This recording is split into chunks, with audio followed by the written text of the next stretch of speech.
This is Fieldsports Channel News. An Olympic gold medal winning shooter says that the closure of a key shooting range could be the first of many. Peter Wilson says the closing of Mid Wales Clay Target Shooting Centre shows there's a lack of support for the sport and too many organisations not doing enough to protect businesses like it. The range's closure came after a neighbour complained about the noise. I think we as a shooting community, we tend to spend far too much time fighting each other and not looking to defend our sport to the wider world. Kent Police are investigating the death of an angler. Charles Hilder, who was in his 60s, died at Lullingstone Castle after reports of rocks being thrown. The local angling society says he confronted poachers. Meanwhile, an estate worker in Perthshire was stabbed after asking people not to light fires. Checking land at Cluny Loch near Blengowrie, 57-year-old Jimmy McLean was taken to hospital with serious injuries after the assault, where he's recovering. This altercation at the Royalty Fishery in the south of England shows how tempers are flaring. You've climbed over a gate, you're on private property, and I'm asking you to take your board off our property and get in the river at the right entry point, which is the slipway. As the country comes out of lockdown, picnickers are accidentally setting light to swathes of the UK countryside. The recent hot weather has drawn people out for impromptu barbecues and has helped spread the fires that those barbecues spark. There were fires across the north of England, including this one at Moscow Estate. 200 firefighters from Northern Ireland Fire and Rescue Service tackled 3 separate wildfires, including one at Castle Whelan, and 45 firefighters from Scottish Fire and Rescue Service tackled a fire at Foldhouse. As a consequence, there are growing calls to ban disposable barbecues. On Instagram, @gamekeeper_Max posted this picture of a family ignoring signs in the Peak District and enjoying some alfresco dining. Country sports businesses across Scotland are facing losses of tens of millions of pounds because of lockdown. A survey of 32 sporting estates has shown that the green light for activities like grouse shooting and deer stalking could be pivotal to economic revival in remote communities. The survey echoes uncertainty about whether visitors will be able to participate in country sports in 2020. The poll by Scotland's regional moorland groups found that the average losses could be about £270,000 per estate. As of the 3rd of June 2020, you can still only travel up to 5 miles for stalking and shooting as Scotland comes out of lockdown. The married police superintendent who heads Britain's bird protection unit has been suspended after allegations of an affair. Superintendent Nick Lyle denies wrongdoing and told Bedfordshire Police he will appeal against his suspension. Lyle leads the Raptor Persecution Priority Delivery Group, which investigates illegal persecution of birds of prey in England and Wales. Days before his suspension, he told reporters that the lockdown had led to an increase in raptor persecution. Thanks to Ryan Hollingsworth for the story. The media and the RSPB attacked gamekeepers after 5 dead buzzards were found on a moor in Yorkshire.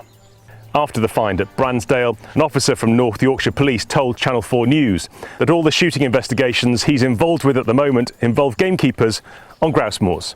The RSPB has been trying to promote the message that gamekeepers have been using lockdown to massacre raptors.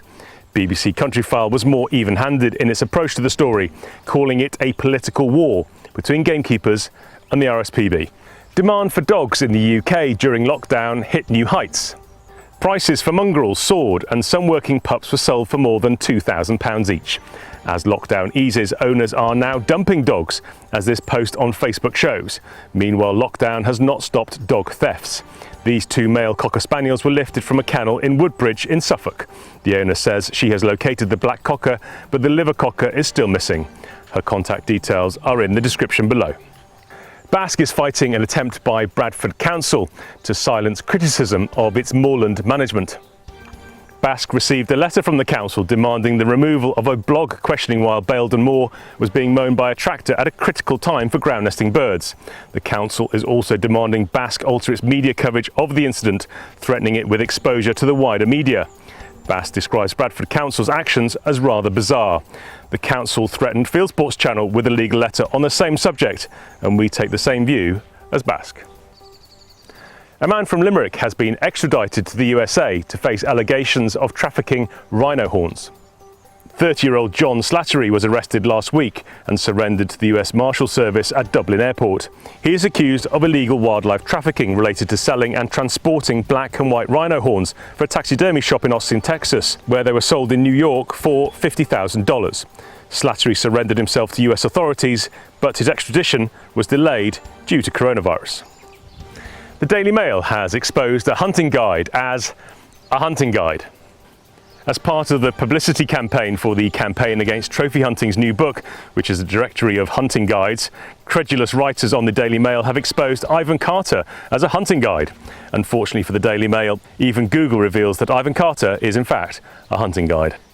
Jamie Lee Curtis has got mixed up in discrimination against Fieldsports folk. A UK charity art show promoted by the Hollywood Star has dropped a sporting artist because of her subject matter. Based in Somerset, Teresa Davis's website makes it clear that she's a sporting and wildlife artist who paints hunting and shooting scenes. She was initially invited to join the show, but was later disinvited because organisers told her of people above. Hunters in the US state of Alaska will once again be able to shoot bears and wolves and their cubs and pups in the den. The National Park Service is reversing regulations written by Barack Obama's administration, which bans some of the practices for hunting the predators, including luring bears with food. The Park Service said the change would more closely align hunting and trapping regulations with those established by the state of Alaska. The state generally prohibits killing bear cubs, but it allows some exceptions in Alaska's interior region.